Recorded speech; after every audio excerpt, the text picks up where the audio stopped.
to get all those suplexes from Brock Lesnar. Suplex City was born at John Cena's expense. Like I said, John Cena's innovated. He helped kick off a lot of stuff. The Money Bank contract being cashed on, the Suplex City, everything. He kicked that off.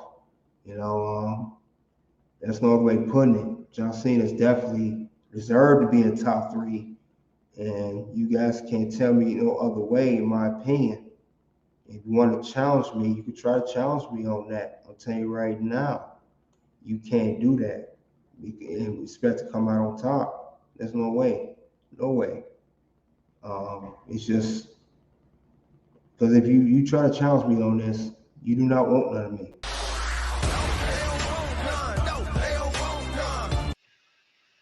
You don't want none of this.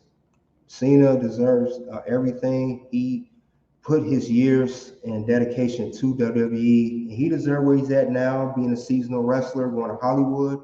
I do not knock him for that. He dedicated everything to WWE. Also, he's the leader of the Make-A-Wish Foundation, did more wish than anybody in company history. To this day, even still, there's no other way of putting it. John Cena, that's without question. But I said my piece, and I'm going to go on past my Gilbert regarding John Cena. It's nothing more I can say, man. You hitting them on every angle. You know what I mean? Don't forget the spinner belt. Cena created that spinner shit. You know what I mean? And he had this. Yep. But yeah, you too. Cena is the man, bro. What can you say? To this day, Cena come back, and the kids is going crazy.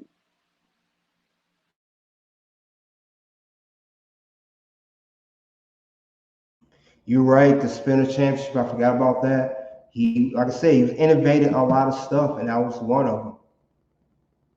So there's no way of putting it. Also, a fun fact regarding that championship was really supposed to be a custom made, the John Cena championship. It was never supposed to be the main championship, but like Dubret said, because the kids like Cena and the belt sold so well and it was so popular across the world, they made that championship the main championship. And it was a championship for quite some time. For I think 8 years, I believe, from 2005 to 2013. So there's no way of putting it. Cena, top three, no argument. So we're going to head on to number two. This guy here, he kicked off wrestling. And he's also an innovator. Without John, there will be no The Rock, John Cena, Stone Cold Steve Austin.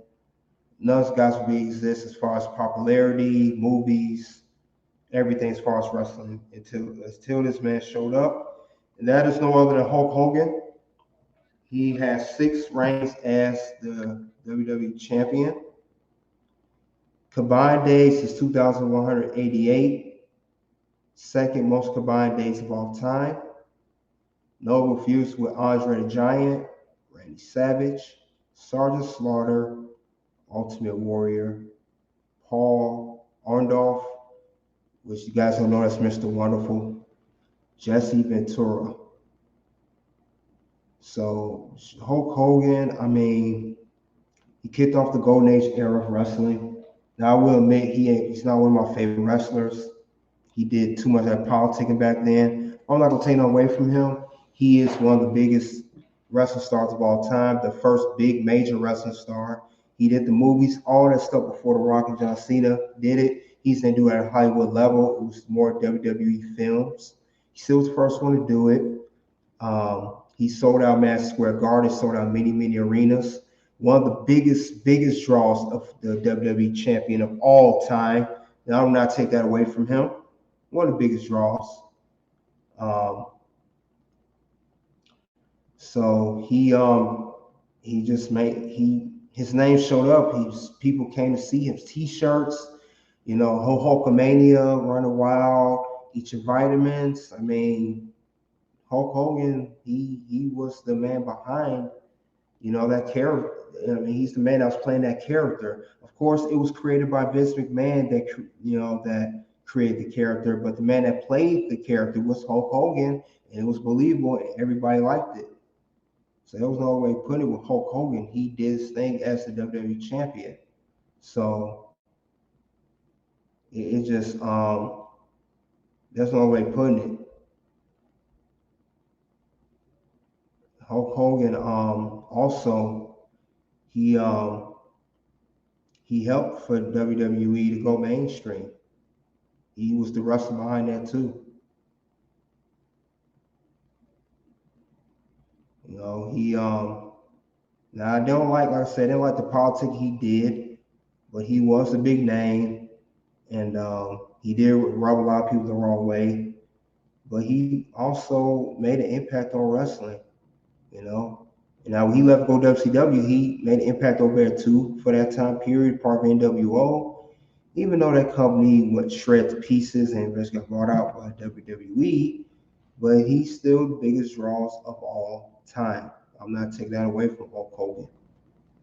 Not taking away from it at all. And I will pass the mic along to Good Brad regarding Mr. Hulk Hogan. Yeah, business-wise, Hulk Hogan is the man. Hulk Hogan could have been number one on this list easily.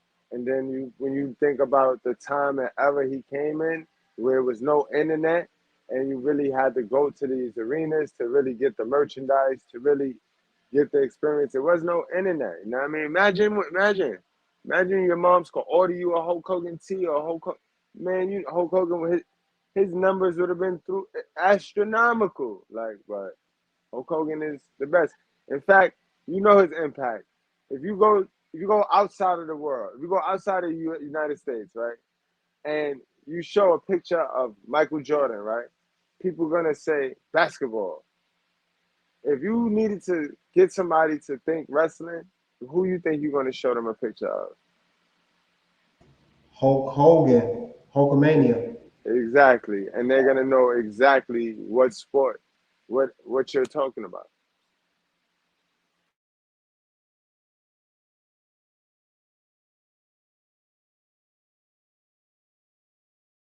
Yes, yes, yes. And like I said, before we get to number one, I'm going to do a couple honorable mentions.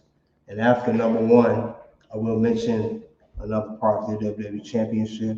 So let's get to the honorable mentions right now. We are heading to the honorable mentions section. One honorable mentions is the late superstar Billy Graham. He's recently passed away. He had one reign as WWE Champion, combined days 296. Noble Fuse, Dusty Rhodes, Larry Zbyszko. Um, if you could tell by looking at him, he looks a lot familiar. That's that style, his body, hair.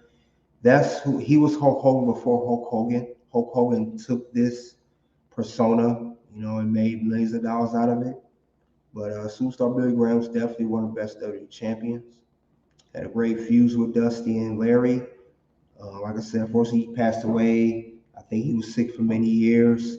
I know he had a lot of surgeries, a lot of health problems over the course of the past, I think 10, 15 years. He was sick for a long time, off and on. But I'm still going to recognize him as a WWE champion. So I don't know a whole lot about Billy Graham, but I do know he did stay as champion. I'll pass the mic along to Gilbert regarding Billy Graham. Billy Graham was the man. Like you said, they stole everything from Billy Graham. And Billy Graham was just used as, again, he was that guy that they wanted to put the title on and run with the old remedy of the bad guy having the title. He was just there to be a placeholder for Bob Backlund. You know what I mean? They told Billy Graham when he won the title that he was going to eventually lose it to the person that they was grooming, which was Bob Backlund. So, you know what I mean? Billy Graham was the man.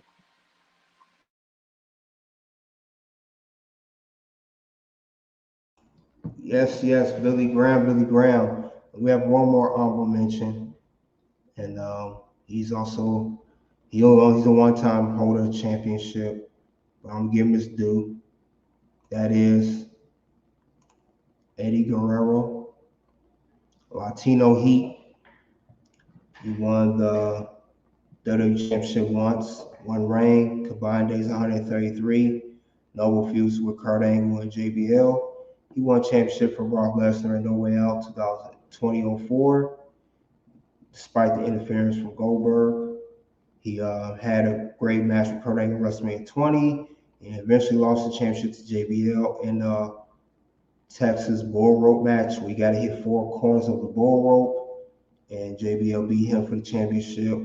But I wish he was alive. I know he would have. He was supposed to win the World Heavyweight Championship. I heard at the time of his passing. He was. That's what Stephanie McMahon said in the tribute. And I know he would have been a great World Heavyweight Champion as well. And I did like him as WWE Champion. I know he wasn't the biggest, but he was very talented. And to this day, his name still get mentioned throughout arenas. You see you hear Latino heat. You see the 3 suplexes and the also I lie, I cheat, I steal. The old tactic where you take a chair or any other weapon, you put in an opponent's head, you fall down the floor like you was hit, the ref falls for it. That was Eddie Guerrero came up with that. He made it famous and still be used from time to time. He is gone, but he is not forgotten, and he is definitely one of the greatest WWE champions in an honorable mention. And I will pass the mic on Goodbread regarding Eddie Guerrero. Now, I don't know much about Eddie WWE run because I wasn't really watching wrestling. I took a break from wrestling around the time when him, Dean Malenko, and Benoit came in. But I do know, like much like Pedro Morales, he made that Caribbean vibe. He brought that Caribbean vibe to the title, and he was a great worker. I do remember him from WCW, you know what I mean, and from Nitro.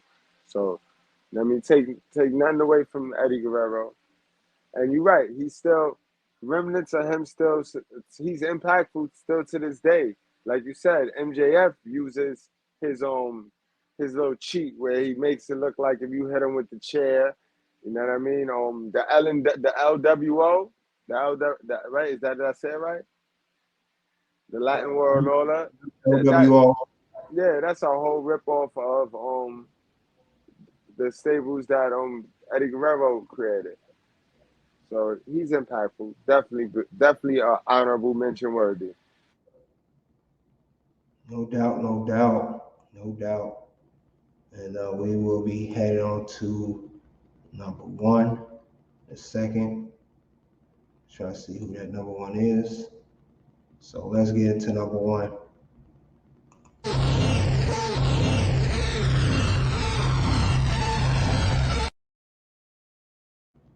Bruno Sammartino.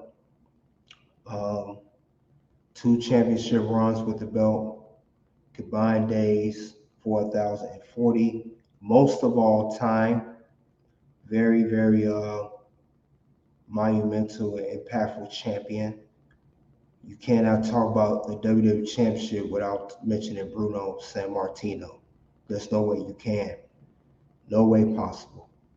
Now, it was tough putting him and Hogan at 1 and 2. They both made an impact on his championship.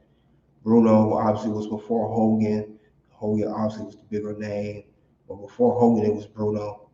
And he held the championship for a long time, for years. I know there was no TV tapes back then. That's why he held for a long time, but he still was a money draw. Can't deny that. Like I said, he feuded with Gorilla Monsoon, Killer Kowalski, Waldo Von Erich of the Erich family, Ivan Koloff. But he had great feuds with these guys, and he was a great champion. You know, I know that he played politics. I heard a little bit with his son, David Sammartino, and I heard he was at odds with WWE for many, many years. You know, so it was nowhere near good like Bruno claimed he was. And he came back 2013 to the Hall of Fame after rejecting it so many times. And it was due to Triple H influencing, talking to Bruno Sammartino, let him know how the product is to change, and he got into the Hall of Fame. A legend in his own right. I will say this, I'm glad he was inducted